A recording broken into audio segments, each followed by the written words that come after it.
What's up, Taiwan, and a very happy Lunar New Year from the team at TaiwanPlus.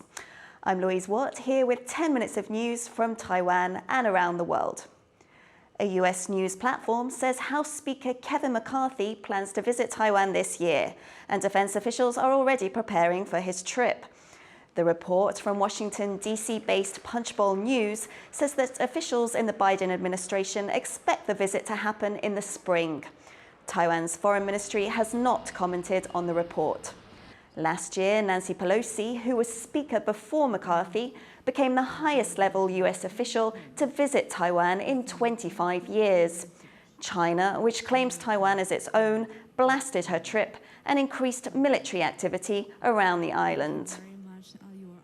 2 Taiwanese nationals are now known to be among 11 people killed in a Lunar New Year shooting in California. That's according to Taiwan's representative office in Los Angeles. The office says it's working with US officials to bring the family of one of the victims to California. A gunman on Saturday opened fire in a dance studio in Los Angeles County's Monterey Park. The 70-year-old suspect was later found dead from a self-inflicted gun wound. Taiwan has delivered 2 high-capacity electric generators to Ukraine. They're part of a $2 million donation to help Ukrainians survive the winter. Russian missile attacks have left millions of Ukrainians without power, water, or heating. That's as temperatures drop below 0 degrees Celsius. Ukrainian lawmaker Kira Rudik says the generators arrived in Ukraine's capital, Kyiv, on Saturday. It's the second shipment from Taiwan in 2 months. Rudik is thanking Taiwan's foreign minister for his support of Ukraine as the Russian invasion drags into its 12th month. Claims of poor road safety in Taiwan have made international headlines, but pedestrians who are visually impaired say the difficulties they face are especially severe and are calling for improvements nationwide. Ryan Ho-Kilpatrick has the story. Safely crossing the street can be a daunting prospect in Taiwan, with surging traffic and sometimes scant regard for the rules of the road. But for people who are visually impaired, it can be life and death every step of the way. 我们只有很微薄的一个请求，就是希望在过路口取得一个比较安全的一个空间而已。 Across the country, there are no standard traffic signals for blind or visually impaired pedestrians. In Taipei and Kaohsiung, bird call is used to convey which direction it's safe to walk in. In Changhua or Yunlin, noises simply indicate if it is safe to cross or not. Compounding the problem, it can often be impossible to hear these signals over background noise and the roar of the traffic itself. 那个音量如果让一个视障者都听不清楚啊，那个设备就失去它的功能了。像在香港，我觉得他们那个声音啊，比我们在台北那个声音是好像音量上多了好几倍。希望政府要站在两方的一个比较好的一个空间去做了解，把这个问题能尽快的去解决。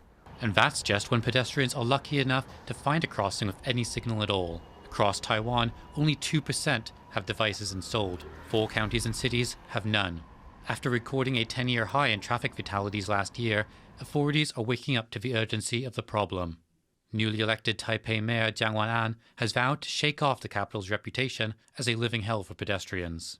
But this time, visually impaired pedestrians and other people with disabilities are determined not to be left behind. Ryan Ho-Kilpatrick for TaiwanPlus.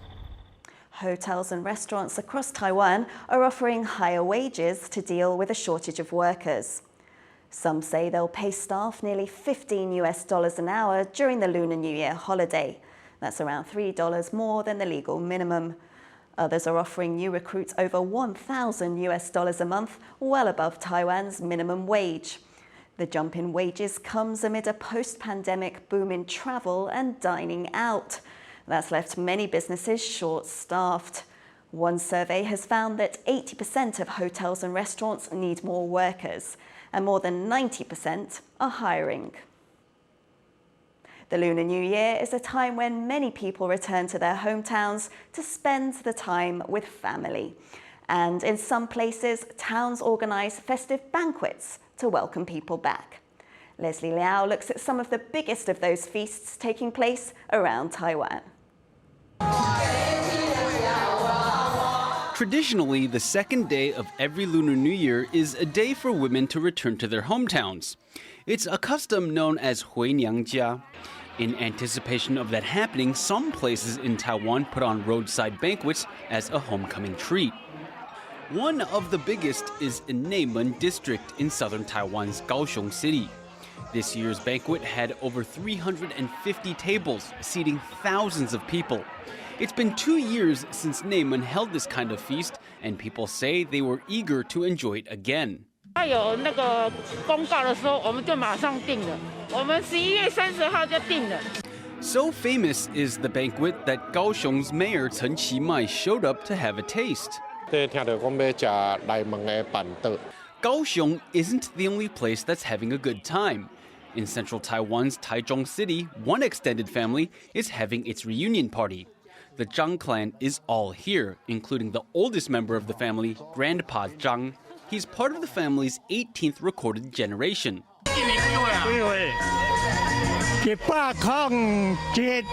While not as grand as the banquet in Neimen, there's a good number of tables here.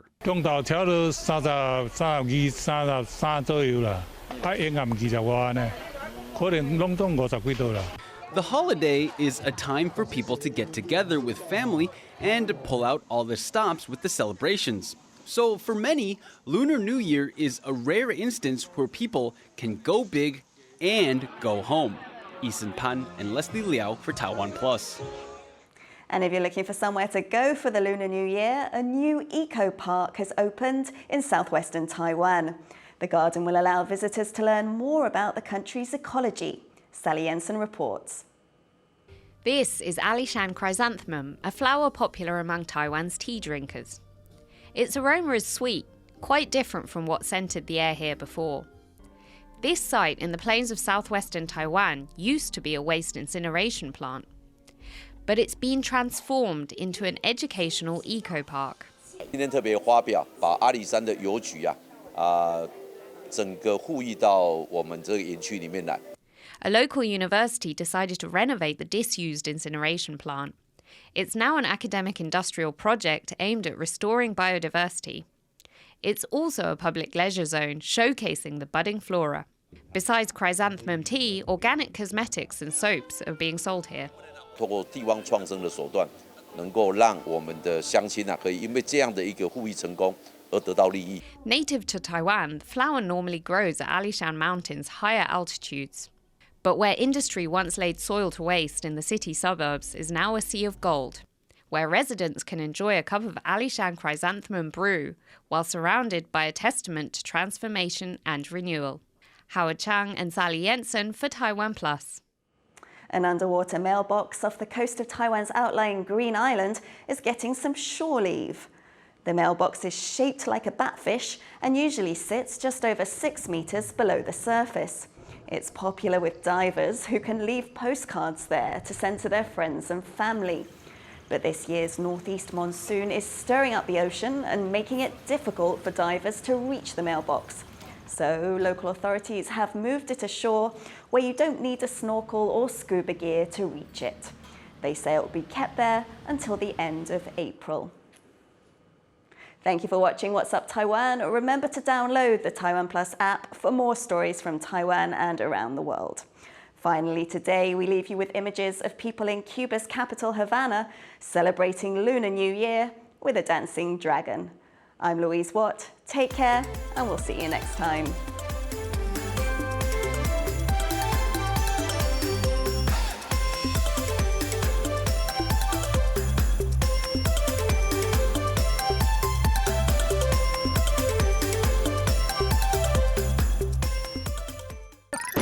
This year, TaiwanPlus News presents a series of holiday specials to help you ring in the Year of the Rabbit. Have a fantastic Year of the Rabbit. Happy Year of the Rabbit. From all of us at TaiwanPlus News. Happy New Year! TaiwanPlus. Happy New Year!